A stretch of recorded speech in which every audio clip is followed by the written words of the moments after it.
Previous video में हम लोगों ने मॉर्फोलॉजी कर ली थी ना इन्फेक्टिव एंडोकार्डाइटिस की। ठीक है, अब हम लोग जो है ना क्लिनिकल फीचर्स करते हैं। ठीक है, क्लिनिकल फीचर्स में सबसे पहले हमें नज़र आता है फीवर। ठीक है, फीवर किस कंडीशन में नज़र आता है? जो एक्यूट एंडोकार्डाइटिस नहीं होता उसमें हमें नज़र आ रहा होता है। ठीक है, क्योंकि ऑब्वियसली एक्यूट फेज है, बहुत हाईली कंटीजियस फेज होगा। ठीक है, और ये क्या होता है कि हमारे पास फीवर्स हमें जो है ना बैक्टीरिया वगैरह की वजह से नज़र आ रहे होते हैं। ठीक है, इसके अलावा मर्मर्स होते हैं। ठीक है, अच्छा, अब मैंने एक निमोनिक बनाया हुआ है जॉसरा, JOSRA। ठीक है, इसको याद रखना है। ठीक है, अब क्या होता है, जे से हमारे पास आता है जे से हमारे पास आता है जेनवे लीजन्स। ठीक है, जेनवे लीजन्स क्या होती हैं? जेनवे लीजन्स होती हैं painless erythematous lesions on palm and sole. ठीक है, पेनलेस इरेथमेटस लीजन्स होती हैं पाम और सोल पर। ठीक है, फिर हमारे पास आता है ऑस्टर नोड। ठीक है, ऑस्टर नोड्स जो होते हैं ना,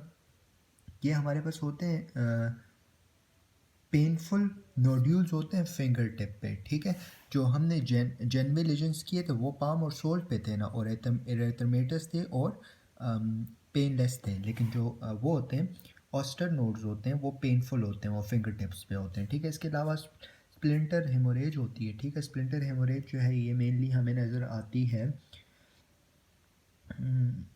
नील की बेड्स पे। ठीक है, नील की बेड्स पे मेनली हेमोरेजेस वगैरह होती हैं, तो उसको आप स्प्लिंटर हेमोरेजेस कहते हो।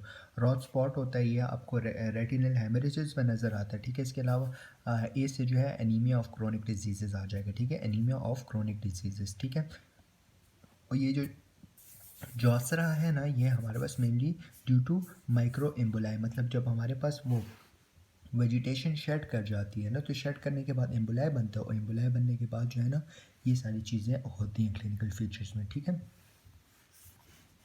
अच्छा, अब हम आते हैं डायग्नोसिस पे। ठीक है, डायग्नोसिस हम लोग किस तरह करते हैं? डायग्नोसिस एक हम लोग positive confirm bye positive blood culture, मतलब ब्लड कल्चर करते हैं, उससे हम लोग पता करा सकते हैं। ठीक है, मतलब किस ऑर्गेनिज्म ने कॉज किया। इसके अलावा हम लोग ट्रांस इसोफेजियल एकोकार्डियोग्राम देखते हैं। ठीक है, ट्रांस इसोफेजियल एकोकार्डियोग्राम, इसमें क्या करते हैं हम लोग, डिफरेंट एकोकार्डियोग्राम में हमें डिफरेंट वेजिटेशंस नज़र आती हैं। इसके अलावा डिफरेंट जो है हमें स्टिनोसिस वगैरह नज़र आती है। इसके अलावा ठीक है, अच्छा, ये हम लोगों ने ये भी कर लिया। ठीक है, अच्छा, अब हम कॉम्प्लिकेशंस की अगर हम बात करें ना, तो मोस्ट इंपॉर्टेंट जो कॉम्प्लिकेशंस होती हैं ना, ये इसकी वजह से, इन्फेक्टिव एंडोकार्डाइटिस की वजह से, वो हम लोगों ने तो ऊपर क्लिनिकल फीचर्स पढ़ लिए ना कि कहाँ में पेन होता है, कहीं पे पेन होता है, कहीं पे पेनलेस नोड्यूल्स होते हैं। ठीक है, या कहीं पे स्प्लिंटर हेमोरेजेस वगैरह होते हैं, कहीं पे हॉट स्पॉट होते हैं, हम लोगों ने कर लिया। लेकिन इसकी कॉम्प्लिकेशन अगर आप देखोगे ना, तो कॉम्प्लिकेशन है ग्लोमेरुलोनेफ्राइटिस। ठीक है, ग्लोमेरुलोनेफ्राइटिस क्यों होता है? क्योंकि ऑब्वियसली अगर आप कोई Staph aureus for example enter हो गया, तो एंटीजन एंटीबॉडी रिएक्शंस होती हैं। एंटीजन एंटीबॉडी रिएक्शंस होती हैं तो उनका कम्प्लेक्स बनता है। कम्प्लेक्स बनने के बाद वो क्या होता है कि हमारे पास ये इन्फ्लेमेशंस करता है ग्लोमेरुलस की। ठीक है, इसकी वजह से ग्लोमेरुलोनेफ्राइटिस होती हैं, हेमाचूरियाज होते हैं, एल्बिन्यूरियाज होते हैं, रीनल फेलियर्स होते हैं। ठीक है, अच्छा, अब हम लोग जो है ना इन्फेक्टिव एंडोकार्डाइटिस तो हो गया, लेकिन हम लोग नॉन इन्फेक्टेड वेजिटेशंस भी कर लेते हैं। ठीक है, अब जो नॉन इन्फेक्टेड वेजिटेशंस होती हैं ना, इसमें मेनली हमारे पास दो टाइप्स होते हैं। एक होता है नॉन बैक्टीरियल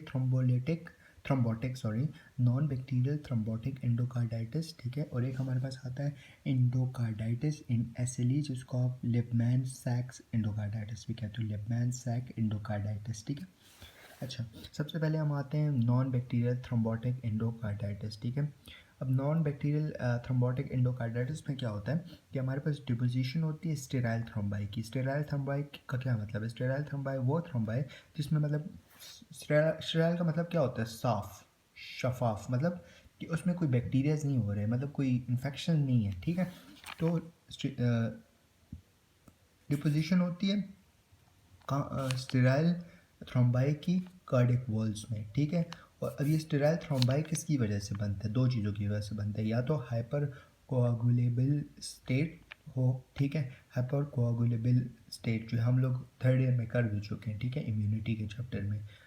ठीक है, सही है, और उसमें भी किया हुआ था हमने न्यूप्लेजिया में। ठीक है, तो क्या होता है कि डिपोजिशन जो होती हैं, ठीक है, बिकॉज और स्टेराइल थ्रोम्बाई होता है दो रीजंस की वजह से होता है, हाइपरकोगुलेबल स्टेट होता है, या तो एडिनोकार्सिनोमास की वजह से हमारे पास ये स्टेराइल थ्रोम्बाई बनता है, ठीक है।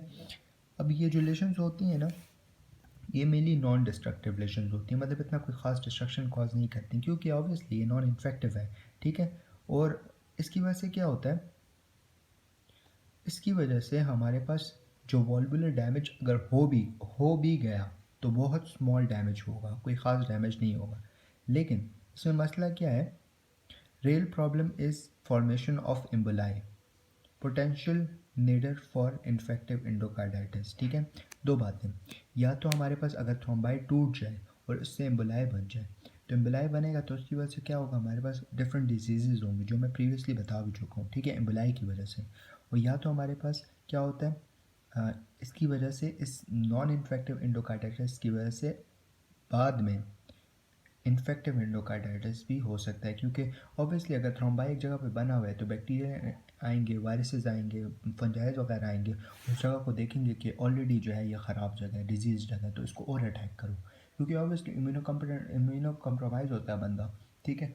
वो जगह जो है इम्यूनो कम्प्रोमाइज़ होती है, तो बैक्टीरियाज वगैरह या पैथोजेंस का अटैक करना वहाँ पे आसान हो जाता है। So non infective endocarditis is not that dangerous, but if it's very severe, so ultimately it can lead to emboli or it can lead to infected endocarditis, ठीक है। अच्छा, अब हम आते हैं इंडोकार्डाइटिस इन एसिली, जिसको आप लिबमैन सैक इंडोकार्डाइटिस भी कहते हो, ठीक है। अब जो लिबमैन सैक इंडोकार्डाइटिस होता है ना, तो इसमें क्या होता है, वही स्टेराइल वेजिटेशंस होती हैं, ठीक है, on the walls of the patient with SLE. किन में होती हैं स्टेराइल थ्रोम्बाई, किन में बनता है स्टेराइल वेजिटेशंस, किन में होती हैं, एक बंदा है जिसको एसिली हुआ है, सिस्टेमिक लूपस एरिथ्रोमाटोसिस, ठीक है, उस पेशेंट में हार्ट की वॉल्स में स्टेराइल थ्रोम्बस या स्टेराइल जो है वो वेजिटेशंस बनती हैं। अब देखो इसकी वजह से क्या होता है, इसकी कॉज देखते हैं, ठीक है। कॉज कैसे होती है कि हमारे पास इम्यून एसिली है ना, तो एसिली में क्या होगा कि हमारे पास एंटीजन एंटीबॉडी कम्प्लेक्स बन जाएगा, ठीक है। एंटीजन एंटीबॉडी कम्प्लेक्स बनेगा, डिपोजिशंस होंगी, उसकी वजह से इन्फ्लेमेशन होगी, अल्टीमेटली फिब्रोनाइड नेक्रोसिस होगा, ठीक है। फिब्रोनाइड नेक्रोसिस में तो हमें पता है ना, एंटीजन एंटीबॉडी कम्प्लेक्स बनता है, जिसकी वजह से फिर वो हमारे पास वेसल की वॉल में जाके लग जाते हैं, जिसको आप फिब्रोनाइड कहते हो, ठीक है। फिर वेसल की वॉल से बाहर आते हैं, ठीक है, तो ऑल दिस स्टफ, ठीक है। फिर फाइब्रोसिस होती है और हमारे पास सीरियस डिफॉर्मिटीज़ होती हैं, ठीक है। अल्टीमेटली क्या होता है कि हमारे पास लेजन बन जाती हैं, ठीक है। मैंने कहा फाइब्रोसिस एंड सीरियस डिफॉर्मिटीज़। अब ये जो फाइब्रोसिस एंड सीरियस डिफॉर्मिटीज़ होती हैं ना, ये रिजेंबल कर रही होती हैं as that of the lesion in chronic rheumatic heart disease, ठीक है, as that of the lesion in the chronic rheumatic heart disease, and are also similar lesions are seen in antiphospholipid antibody syndrome. Antiphospholipid antibody syndrome में भी हमें same lesions नज़र आ रही होती हैं, fibrosis and serious deformities वगैरह, ठीक है।